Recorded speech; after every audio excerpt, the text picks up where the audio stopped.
जय श्री कृष्णा। राधे राधे। एक बार की बात है कि गौतम बुद्ध अपने शिष्यों के साथ बैठे हुए थे और उन्हें कुछ समझा रहे थे। बुद्ध के सभी शिष्य बड़े ध्यान से बुद्ध की बात सुन रहे थे।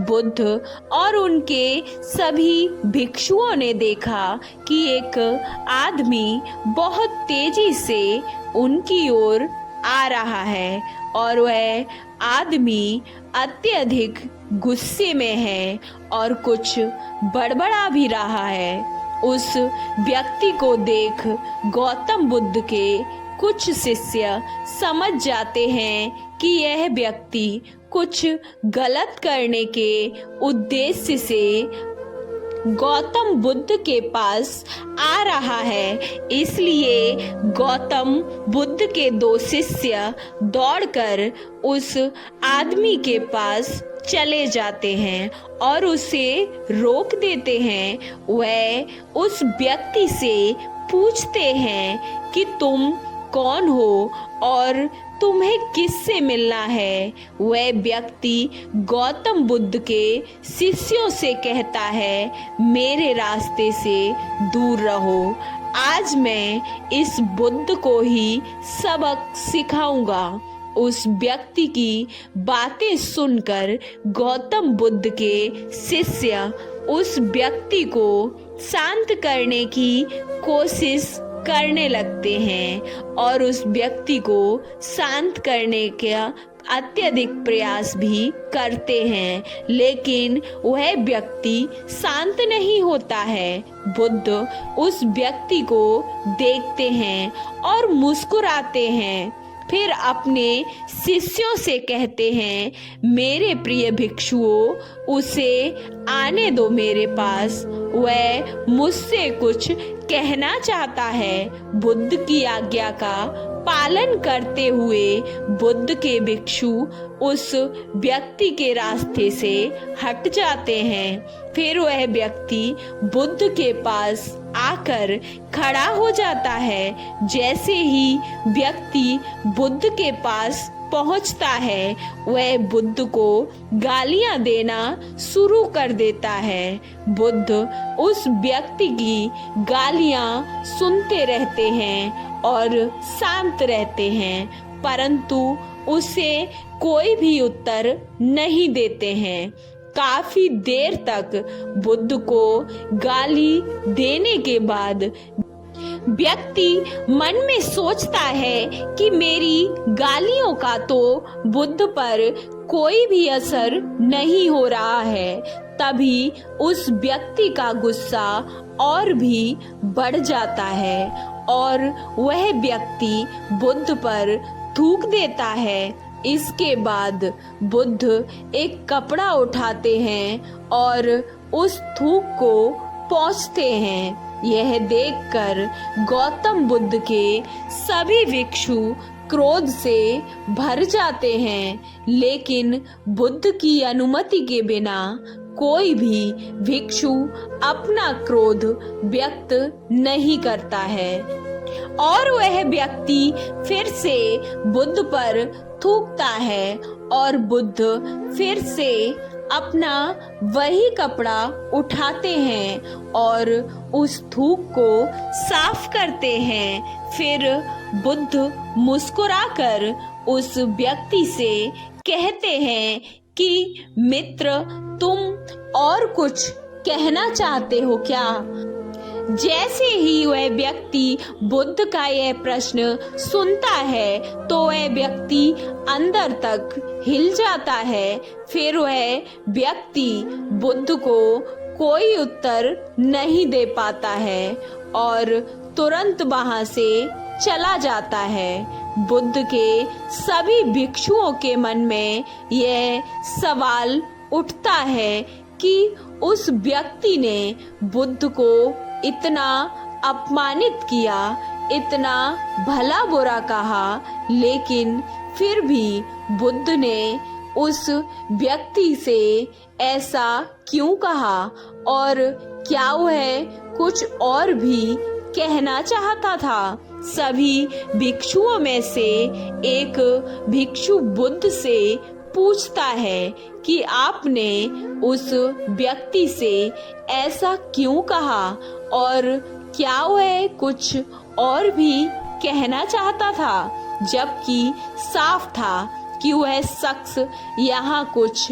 कहने नहीं आया था बल्कि आपका अपमान करने ही आया था। और वह व्यक्ति बुद्ध का अपमान करके अब अपने घर तो चला जाता है, किंतु पूरी रात वह व्यक्ति सो नहीं पाता है। उसके मन में सिर्फ यही प्रश्न घूमता रहता है कि मैंने बुद्ध का बहुत अपमान किया है, बुद्ध को बहुत अपमानित किया है, उन्हें गालियां भी दी, फिर भी उन्होंने मुझसे यह क्यों पूछा कि क्या मैं उन्हें और कुछ कहना चाहता हूँ, जबकि मैं वहाँ कुछ कहने नहीं बल्कि उनका अपमान करने ही गया था। अगले दिन वह व्यक्ति सुबह सुबह फिर से जल्दी उठकर बुद्ध के पास चला जाता है और उनके चरणों में जाके लेट जाता है। बुद्ध के सभी शिष्य यह देखकर अत्यधिक आश्चर्यचकित रह गए कि जिस व्यक्ति ने कल बुद्ध का अपमान किया था वह आज रो रहा है और बुद्ध के चरणों में पड़ा हुआ है। बुद्ध उस व्यक्ति को उठाते हैं और उस व्यक्ति से कहते हैं, मित्र, क्या तुम कुछ और भी कहना चाहते हो?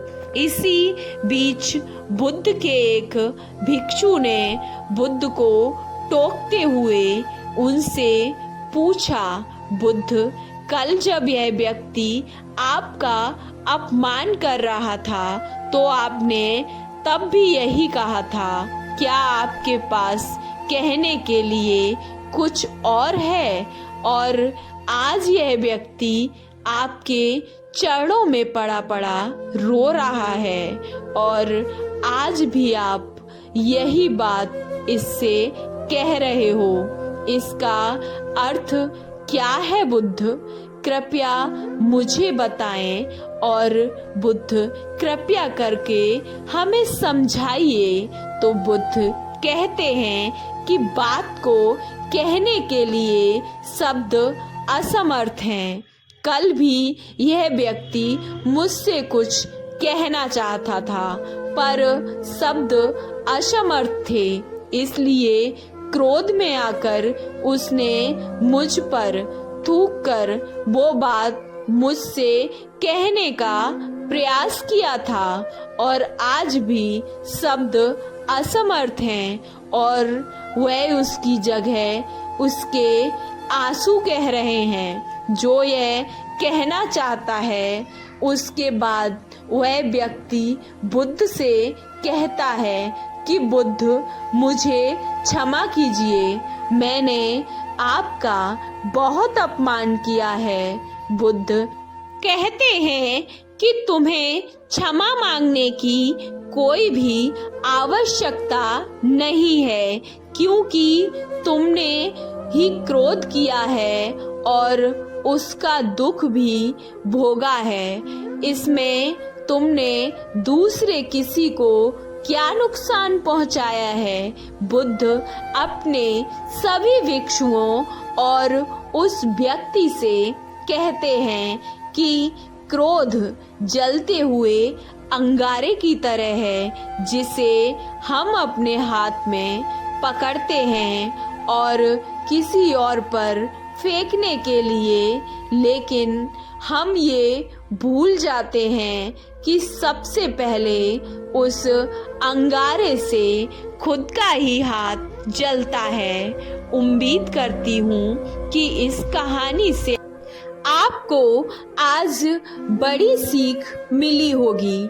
आपको ये कहानी अच्छी लगी तो वीडियो को लाइक, चैनल को सब्सक्राइब करना ना भूलें और कमेंट बॉक्स में जय श्री कृष्णा राधे राधे अवश्य लिखें। जय श्री कृष्णा राधे राधे।